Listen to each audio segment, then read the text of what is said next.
पराक्रम पुरुषार्थ की नगरी, ये उदात्त विचार के साथ राष्ट्रवादी भाव को लेकर चलने वाली नगरी, जिसके जीवन में हर नगर का अपना एक भाग्य होता है। जैसे उज्जैन से सम्राट विक्रमादित्य ने शकों को परास्त किया, ऐसे हुणों को परास्त करने के लिए दुनिया में जिस नगरी ने मान बढ़ाया, सम्मान बढ़ाया, ये भगवान पशुपतिनाथ की नगरी मंदसौर के वीरों ने दुनिया में वो पराक्रम पुरुषार्थ लहराया। और ये चूंकि निर्वाचन की बेला में हमें है, तो निर्वाचन की बेला में हम अपना चुनाव अपने लिए नहीं लड़ रहे, हम चुनाव लड़ रहे हैं अपने प्रदेश के लिए, देश के लिए, विकास के लिए। और उस सबसे बड़ा हमारा उद्देश्य सनातन धर्म की जय जयकार करने के लिए, दुनिया में सनातन धर्म की जय जयकार करने का मौका अगर किसी के हाथ में आया है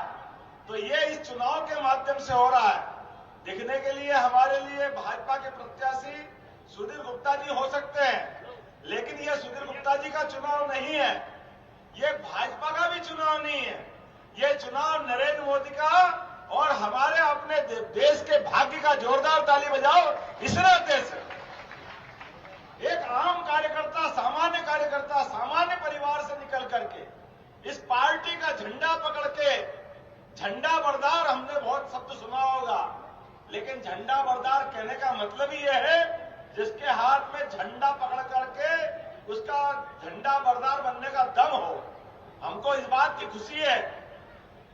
भारत माता का वो चित्र देखते हैं अपन हजारों साल से, जिसके आधार पर हमारे चित्र में क्या दिखता है, तीन तरफ से चरण पखाड़ती हुई भारत माता को समुद्र की लहरें और मुकुटमणि के रूप में कश्मीर ऊपर और भगवा झंडा भारत माता के हाथ में और माता के पीछे शेर की सवारी। आप कल्पना करो उस चित्र की, और उस चित्र के कुछ अंश अपन सामने मिला के देखते हैं। मैं जब मनमोहन सिंह की सरकार थी, कांग्रेस की सरकार थी, तब लगता था कि ये चित्र का तालमेल कैसे बैठता है, लेकिन मुझे इस बात का खुशी है, अब हमको लगता है कि भारत माता के पीछे जो शेर की सवारी, वो प्रधानमंत्री की सवारी है, नरेंद्र मोदी के रूप में हमारे देश में सक्षम सिंह नेतृत्व हमारे सामने है, जिसने एक बार नहीं दो बार हमारे सबसे बड़े दुश्मन पाकिस्तान को अगर मुंह की खाने के लिए मजबूर किया और पूरे देश का दुनिया में संदेश दिया है कि आतंकवादियों से निपटने के लिए, सीमाओं की रक्षा करने के लिए कुछ नहीं चाहिए,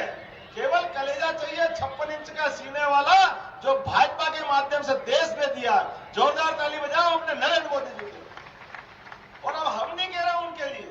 खुद पाकिस्तान के पूर्व प्रधानमंत्री, कई सारे पाकिस्तान के नेता कहते हैं कि काश पाकिस्तान के पास भी नरेंद्र मोदी जैसा नेता होना चाहिए। ये हमारे लिए गर्व की बात है, ये गौरव की बात है। और एक और तरफ अपने इस देश में चारों